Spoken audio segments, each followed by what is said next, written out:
Ассаламу алейкум, урматтуу мекендештер.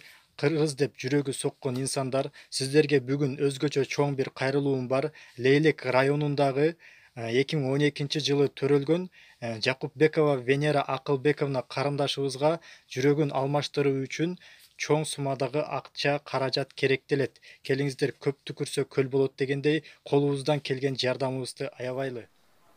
Мен Сыдыкова Зарина. Айбайына 1992-жылы туулган жалгыз бой энемин. Урматтуу калай калкым, кыргыз элим, журтум. Мен сиздерден жардам сурайм. Венера кызымдын жүрөгүн алмаштыруу үчүн көп суммадагы акча керек.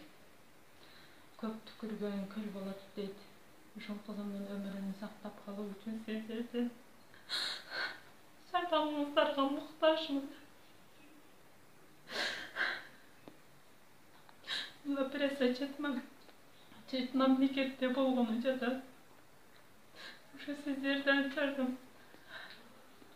Ушул кызымдын жашап кетишине жардам берип коюңуздар.